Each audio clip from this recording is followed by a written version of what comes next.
अस्सलाम वालेकुम। आज जुमेरात है, फरवरी की 18 तारीख।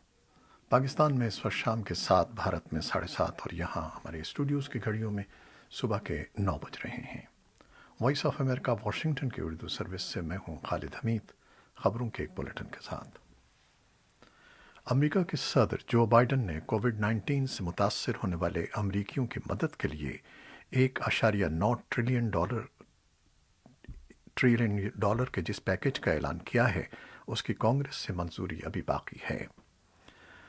ओवल ऑफिस में कल बुध के रोज़ लेबर लीडर से मुलाकात में बाइडन ने अपने नाक़िदीन से इस्तफसार किया कि आखिर उन्हें इस पैकेज में क्या चीज़ नापसंद है, वो क्या चाहते हैं। उन्होंने अपने नाक़दीन को मुखातिब करते हुए कहा कि क्या वो नहीं चाहते कि लोगों की मदद की जाए ताकि वो अपने मकानों की किस्तें दे सकें। क्या वो नहीं चाहते कि वो लोगों को बेरोज़गारी इंश्योरेंस हासिल करने में मदद दें। एक टाउन हॉल मीटिंग से मंगल के रोज़ खिताब में भी सदर बाइडन ने कोविड से होने वाले इक़्तिसादी नुकसानात से अमरीकियों को निकालने के अपने अज़्म का इजहार किया था। सदर जो बाइडन ने इक़्तिदार संभालते ही जो एग्जीक्यूटिव ऑर्डर्स जारी किए हैं, उनमें अमेरिका की इमिग्रेशन पॉलिसी को असर नौ तरतीब देने का मामला भी शामिल है, जिसके तहत दुनिया भर से अमेरिका आने वाले मुहाजिरीन के प्रोग्राम में तोसी की जाएगी। लेकिन माहिरीन का कहना है कि साबिक़ सदर डोनाल्ड ट्रंप के दौर में मुहाजिरीन की अमेरिका में आबादकारी के हवाले से पॉलिसी में की गई तब्दीलियों को वापस लेने के लिए वक्त और वसाइल दोनों दरकार होंगे। याद रहे कि साबिक़ इंतज़ामिया के दौर में अमेरिका में आकर आबाद होने वाले मुहाजिरीन की तादाद हालिया अशरों में कम तरीन सतह तक महदूद कर दी गई थी। रवां साल अक्टूबर से अमेरिका ने हर साल 1,25,000 मुहाजिरीन को कबूल करने का हदफ तय किया है। ये तादाद ट्रंप दौर के अवाखिर तक कायम रहने वाली 15,000 मुहाजिरीन की हद से कहीं गुना ज़्यादा है। म्यांमार में फ़ौज की तरफ से हुकूमत का तख्ता उलटने के बाद एहतजाजी मुजाहरे तीसरे हफ्ते में दाखिल हो गए हैं। बुध के रोज़ म्यांमार के मुख्तलिफ शहरों से हज़ारों मुजाहरीन दारुल-हुकूमत यंगून में इकट्ठे हुए। अक़वाम मुत्तहिदा ने खबरदार किया कि म्यांमार की सूरत हाल किसी भी वक्त तशद्दुद की शक्ल इख्तियार कर सकती है। अमरीकी सदर जो बाइडन की तरफ से म्यांमार की आला फ़ौजी क़यादत पर आयद पाबंदियों को सख्त करने के बावजूद सीनियर जनरल मिनऑन्ग हेलिंग की सरबराही में फ़ौज ने इक़्तिदार पर कब्ज़ा ख़त्म करने से गुरेज किया है। आंग सान सूची की जमात नेशनल लीग फॉर डेमोक्रेसी की साबिक़ रुकन पार्लिमान की प्यार ने कहा है कि लोगों के पास बाहर निकलकर एहतजाज करने के सिवा कोई रास्ता नहीं बचा है। उन्होंने कहा कि हम कमज़ोर नहीं हैं और हम फ़ौजी हुकूमत के ख़िलाफ़ लड़ाई जारी रखने से बाज नहीं आएंगे। मुजाहिरीन का कहना है कि उन्होंने अपनी गाड़ियां सड़कों पर खड़ी करके ये जाहिर किया है कि वो फ़ौजी हुकूमत नहीं चाहते। म्यांमार से पनाह की तलाश में भारत आने वाले रोहिंग्या पनाह गुज़ीं कानून नाफिज करने वाले इदारों की पकड़ धकड़ से घबराकर या तो फरार हो रहे हैं या फिर खुफिया मकामात पर छुप रहे हैं। उन्हें खौफ है कि हुकूमत उन्हें गैर कानूनी तौर पर भारत आने पर गिरफ्तार कर लेगी। गुज़श्ता माह के दौरान सिक्योरिटी फोर्सेस ने भारत भर में बहुत से रोहिंग्या पनाह गुज़ीनों को पकड़कर जेल भेज दिया, जिससे म्यांमार में तशद्दुद से पनाह हासिल करके भारत आने वाले रोहिंग्या पनाह गुज़ीं खौफ व हिरास का शिकार हैं। एक साल कबल लगाए गए तखमीने के मुताबिक 40,000 रोहिंग्या पनाह गुज़ीं भारत के मुख्तलिफ शहरों में रह रहे थे। भारत में रोहिंग्या मुखालिफ जज्बात में उस वक्त से शिद्दत आई है जब से हिंदू कौम परस्त भारतीय जनता पार्टी ने सन 2014 के इंतखाबात में बड़ी फतह हासिल करके इख्तिदार संभाला था। हालिया बरसों में बीजेपी और दीगर हिंदू तंजीमों ने एक मुहिम का आगाज किया है जिसमें रोहिंग्या पनाह गुज़ीनों को भारत से बेदखल करने का मुतालबा किया जा रहा है। आलमी बिरादरी ने इन कार्रवाइयों की मजम्मत करते हुए इसे नस्ल कुशी करार दिया है। पाकिस्तान के वज़ीर ख़ारजा शाह महमूद कुरैशी ने बुध को मिस्र के सदर अब्दुल फताह सीसी से काहिरा में मुलाकात की और उनसे दोतरफा और इलाक़ाई उमूर पर तबादले ख्याल किया। इस मौके पर पाकिस्तान के वज़ीर ख़ारजा ने कहा कि पाकिस्तान और मिस्र दहशतगर्दी और इंतहा पसंदी के चैलेंज से निपटने के लिए एक दूसरे के तजर्बात से इस्तिफ़ादा कर सकते हैं। बाद अज़ा अपने मिस्री हम मनसब समी हसन शुक्री के साथ एक मुश्तरका न्यूज़ कॉन्फ्रेंस के दौरान वज़ीर ख़ारजा शाह महमूद कुरैशी ने कहा कि पाकिस्तान और मिस्र ने دفاع، تجارت اور سرمایہ اور دیگر شعبوں میں تعاون کے فروغ کے لیے ایک مشترکہ وزارتی کمیشن قائم کرنے پر اتفاق کیا ہے۔ پاکستان کے وزیر خارجہ مصر کے 3 روزہ دورے پر منگل کو قاہرہ پہنچے تھے، جہاں انہوں نے مصر کی کاروباری برادری کے نمائندوں سے بھی ملاقات کی اور انہیں پاکستان میں سرمایہ کاری کے وسیع امکانات کے بارے میں آگاہ کیا۔ تجزیہ کاروں کا کہنا ہے کہ اب پاکستان کی کوشش ہے کہ اقتصادی سفارتکاری کو افریقی ممالک تک وسعت دی جائے۔ ان کے بقول پاکستان کے وزیر خارجہ کا دورہ مصر بھی انہی کوششوں کا ایک حصہ ہے۔ افغانستان سے ملحقہ قبائلی اضلاع شمالی اور جنوبی وزیرستان کے مختلف علاقوں میں تشدد اور دہشت گردی کے بڑھتے ہوئے واقعات نے مقامی لوگوں کو پریشان کر دیا ہے۔ رواں ماہ جنوبی اور شمالی وزیرستان میں ہونے والے واقعات میں 10 سیکیورٹی اہلکاروں سمیت 21 افراد ہلاک اور 15 زخمی ہو گئے تھے۔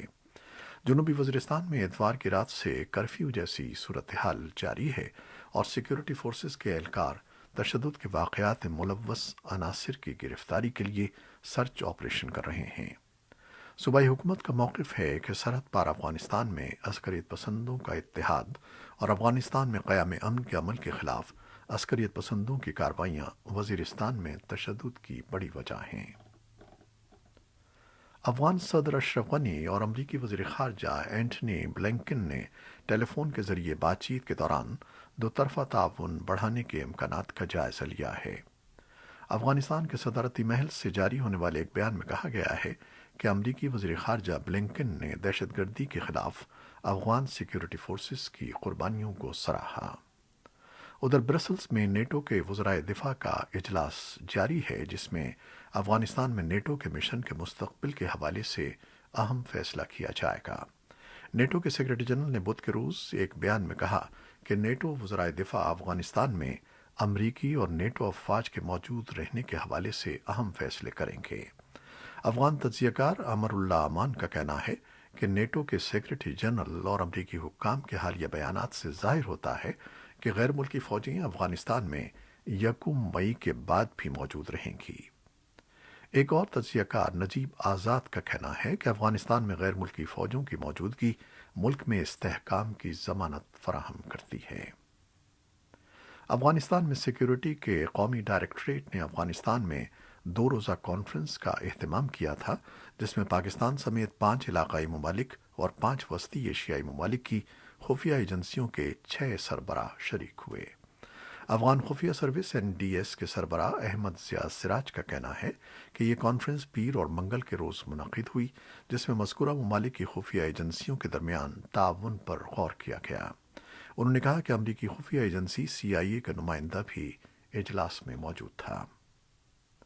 ایران کے سپریم لیڈر آیت اللہ خامنہ ای نے نئے امریکی صدر جو بائیڈن کو کشیدگی میں کمی کے لیے پہلا قدم اٹھانے کا چیلنج دیتے ہوئے امریکہ سے مطالبہ کیا ہے کہ اگر وہ عالمی طاقتوں کے ساتھ تہران کے سن 2015 کے جوہری معاہدے کی بحالی چاہتا ہے تو وہ صرف لفاظی نہیں بلکہ عملی اقدامات کرے۔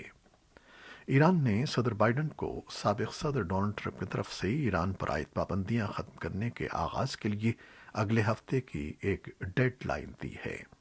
بصورت دیگر اس کا کہنا ہے کہ وہ معاہدہ توڑ کر اپنا سب سے بڑا قدم اٹھائے گا اور اقوام متحدہ کے ماہرین کی جوہری نگرانی روک دے گا۔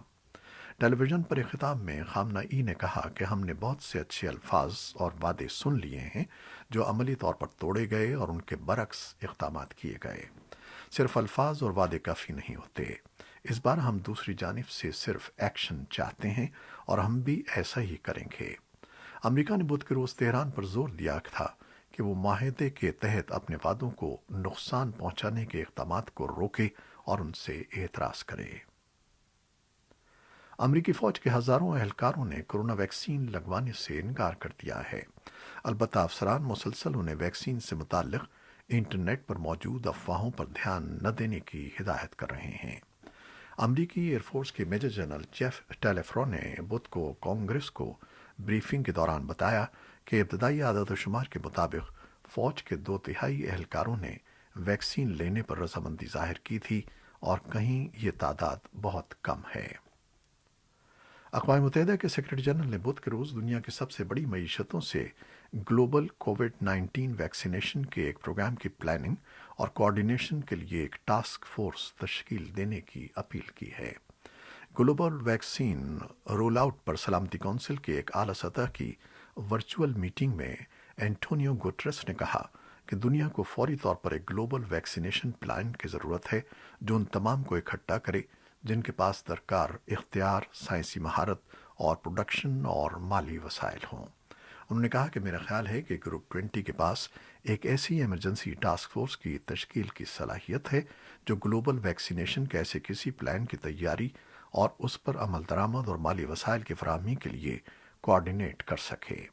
उन्होंने कहा कि इस टास्क फोर्स में आलमी इदारे सेहत, global vaccine alliance, Gavi international financial institutions और international vaccine alliance COVAX और वो तमाम ममालिक शामिल होने चाहिए जो वैक्सीन तैयार करने या उन्हें इस सूरत में प्रोड्यूस करने की सलाहियत रखते हों। जर्मनी के वजीर सेहत यान्स स्पैन ने बुध के रोज कहा कि कोविड-19 की बरतानवी किस्म उनके मुल्क में तेजी से फैल रही है, जो अब तमाम टेस्ट किए जाने वाले केसेस में से 20% से ज्यादा है और 2 हफ्ते पहले की शरह से 4 गुना ज्यादा है। बर्लिन में सहाफ़ियों से गुफ्तगू करते हुए स्पैन ने कहा कि वायरस की नई किस्म के फैलाव की शरह निशानदेही करती है कि ये हर हफ्ते तकरीबन 2 गुना हो जाता है। ये वायरस सबसे पहले बरतानिया में सामने आया था। उन्होंने कहा कि उन्हें तवक्को है कि जल्द ही ये किस्म जर्मनी में गालिब आ जाएगी। वजीर सेहत ने उन तमाम लोगों से अपील की जिनकी वैक्सीन लेने की बारी है कि वो जल्द अज जल्द ये काम पूरा कर लें ताकि लोगों की बड़ी तादाद को तहफ़्फ़ुज़ फराहम किया जा सके। यूरोपीय कोर्ट ऑफ ह्यूमन राइट्स रूस से मुतालबा कर रही है कि वो क्रेमलिन के चोटी के नक्काद एलेक्सी नेवाल्नी को रिहा करे। ECHR ने बुध के रोज एक प्रेस रिलीज में कहा है कि वो नेवाल्नी के हक में अबूरी इक़दाम की मंजूरी देता है और रूस की हुकूमत से उसकी रिहाई का मुतालबा करता है। अदालत के फैसले में मुतालबा किया गया है कि नेवाल्नी को फौरन रिहा किया जाए और खबरदार किया गया कि ऐसा न करने से यूरोपीय इंसानी हकूक़ के कन्वेंशन की खिलाफ वर्जी होगी। अदालत ने अपने कवायद के ज़ाब्ता 39 की जानिब तवज्जो दिलाते हुए दरख्वास्त दहिंदा की ज़िंदगी के लिए ख़तरे की नौयत और हद का हवाला दिया। 44 साला नेवाल्नी को गुज़श्ता माह रूस वापस आने के बाद ही जेल भेज दिया गया था।